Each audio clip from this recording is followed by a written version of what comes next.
મહારાષ્ટ્રની સ્થાનિક સ્વરાજની ચૂંટણીમાં ભારતીય જનતા પાર્ટીની મળેલી બહુમતીને લઈ ગુજરાતમાં પણ ઉજવણી કરાઈ હતી, ત્યારે સુરતમાં દેશમાં મંત્રીના આગેવાનીમાં વિજય ઉત્સવ મનાવવામાં આવ્યો હતો। મહારાષ્ટ્રમાં યોજાયેલી સ્થાનિક સ્વરાજની ચૂંટણીનું પરિણામ શુક્રવારે જાહેર થયું છે, જેમાં ભાજપને બહુમતી મળી છે। મુંબઈમાં બીએમસી સાથે નાગપુર, પુણે સહિતમાં ભાજપે મોટી લીડ સાથે સત્તામાં આવી છે, ત્યારે સુરતમાં મહારાષ્ટ્રની સ્થાનિક સ્વરાજની ચૂંટણીમાં ભારતીય જનતા પાર્ટીમાં થયેલી ભવ્ય વિજયને લઈ સુરત મહાનગર ભાજપ કાર્યાલય ખાતે પ્રદેશ મહામંત્રી પ્રશાંત કોરાંટની આગેવાનીમાં વિજય ઉત્સવ મનાવાયો હતો, ત્યાં મોટી સંખ્યામાં ભાજપીઓ જોડાયા હતા। આજે ભારતીય જનતા પાર્ટીએ મુંબઈમાં ધ્વજો લહેરાવ્યો છે, ભગવો લહેરાવ્યો છે, એનો આનંદ આપ સૌ જોઈ રહ્યા છો।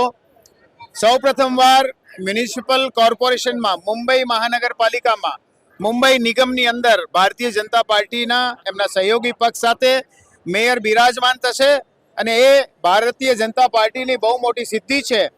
29માંથી 26 જેટલી નગરપાલિકાઓ, મહાનગરપાલિકાઓની અંદર જે ભવ્ય જીત ભારતીય જનતા પાર્ટીના કાર્યકરોએ કરાવી છે, એના માટે ભારતીય જનતા પાર્ટીના દરેક કાર્યકરોનો અમે ખૂબ ખૂબ અભિનંદન પાઠવીએ છીએ। માનનીય પ્રધાનમંત્રી શ્રી નરેન્દ્ર મોદી સાહેબે જે રીતે ડેવલપમેન્ટના કામો ઉપર ધ્યાન આપ્યું છે, ઇન્ફ્રાસ્ટ્રક્ચર ઉપર ધ્યાન આપ્યું છે, બિઝનેસ ઉપર ધ્યાન આપ્યું છે, આ દરેક કારણોસર આજે મહારાષ્ટ્રની અંદર ભારતીય જનતા પાર્ટીની સરકાર બનવા જઈ રહી છે।